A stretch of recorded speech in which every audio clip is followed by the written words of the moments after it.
تو جی ہماری آیت نمبر 53 کی آج مختصر تفسیر ہونی ہے۔ نحمدہ و نصلی علی رسول الکریم، اما بعد، فاعوذ باللہ من الشیطان الرجیم، بسم اللہ الرحمن الرحیم۔ رب اشرح لی صدری ویسر لی امری واحلل عقدۃ من لسانی یفقہوا قولی۔ اللہم فقہنا فی الدین، اللہم انا نسألک علما نافعا وعملا متقبلا ورزقا طیبا۔ وَإِذْ آتَيْنَا مُوسَى الْكِتَابَ وَالْفُرْقَانَ، اور جب عطا کی ہم نے موسیٰ علیہ السلام کو الکتاب والفرقان اور فرقان، لعلکم تہتدون، تاکہ تم ہدایت پا سکو یا تم ہدایت پاؤ۔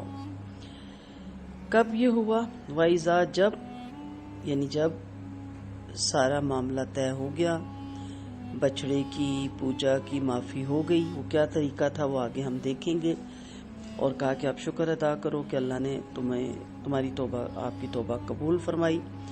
اس کے بعد اللہ تعالیٰ نے موسیٰ علیہ السلام کو الکتاب دی۔ کتاب سے مراد آپ جانتے ہیں یہاں پہ توریت ہے۔ والفرقان، فرقان جو ہے اس چیز کو کہتے ہیں جو حق و باطل، ہدایت اور ضلالت میں فرق کرے۔ یہ کتاب اس واقعے کے بعد ملی تھی، اس کے بارے میں سورۃ اعراف میں پوری تفصیل سے آپ پڑھیں گے۔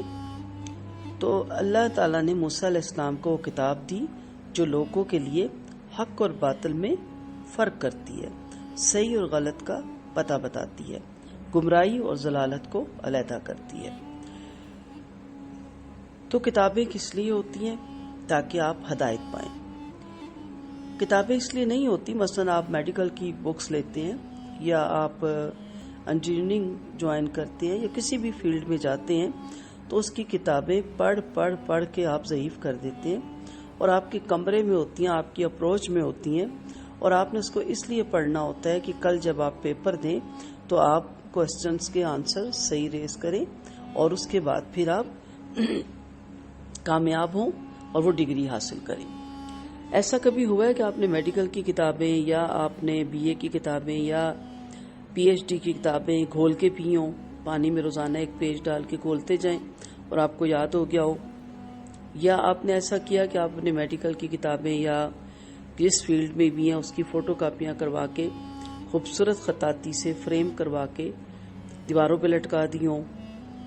یا ایسا کیا کہ کبھی ان کتابوں کو گلے میں لٹکا لیا ہو تجویز بنا کے کہ اب میں خود بخود ڈاکٹر بن جاؤں گی یا بن جاؤں گا؟ کبھی ایسا ہوا؟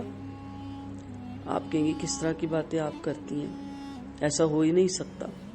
تو یہ جو اللہ کی طرف سے کتابیں ان مذاہب پہ آئیں جو ہم سے پہلے گزرے اور جو ہمارے نبی کریم صلی اللہ علیہ وسلم پہ آئی، وہ اس لیے نہیں تھی کہ ہم غلاف پہنا کر خوبصورت گوٹے والا، تلے والا عطر لگا کر اس کو اتنا اونچا رکھ دیں کہ ہماری پہنچ سے ہی دور ہو جائے۔ اور کچھ گھروں میں تو مٹی سے اٹ جاتے ہیں، نعوذ باللہ قرآن۔ موبائل ہم نے روز کھولنا ہے، ٹی وی ہم نے روز کھولنا ہے، نیٹ پہ ضرور دیکھنا ہے، فیس بک پہ کیا ہو رہا ہے، قرآن نہیں کھولنا ہم نے۔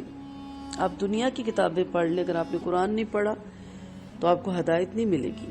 دنیا کی کتابیں پڑھ کے ڈگری مل جائے گی، نالج آپ کے پاس بہت ہو جائے گی، لیکن معرفت نہیں ہوگی، علم نہیں ہوگا۔ اور ہم نے کیا کیا، ان کتابوں کے ساتھ گھول کے پی لو، پانی میں ڈبو کے فریم کرا کے دیواروں پہ لگا دو کہ جی بڑی اس کی برکات ہوتی ہیں۔ گلے میں تعویذ کی صورت میں جو بچہ آتا ہے، یہ کیا ہے بھائی؟ تعویذ گلے میں شر سے محفوظ رکھنے کے لیے یا بیماریوں سے۔ ماں کے پیٹ میں تعویذ کیوں نہیں پہنایا آپ نے اس کے گلے میں؟ دنیا میں لانے والا کون سی ذات تھی؟ جو دنیا میں لایا وہ اس کی حفاظت بھی کرے گا۔ تو ان شارٹ، کتابیں اس لیے نہیں ہوتی گھول کے پینے یا فریم کرانے یا گلے میں لٹکانے، ہدایت کے لیے ہوتی ہیں۔ ٹھیک ہے، یہ اس لیے ہوتی ہیں کہ آپ اس سے راستہ پائیں۔ وہ کوسچنز جو اللہ تعالیٰ آپ سے قبر میں پوچھے گا، آپ فرشتوں کے توسط سے حشر کے میدان میں آپ سے کیے جائیں گے، ان کے آنسر ہیں ان بکس میں، پیپر بھی آؤٹ ہوا ہے، آپ کو سب کوسچنز پتہ ہیں اور اس کے آنسر تیار کرنے ہیں اور سیدھی راہ پہ چلنا ہے، تاکہ جب انشاءاللہ اللہ کے سامنے ہم جائیں تو کامیاب لوگوں میں ہمارا شمار ہو۔ السلام علیکم ورحمۃ اللہ وبرکاتہ۔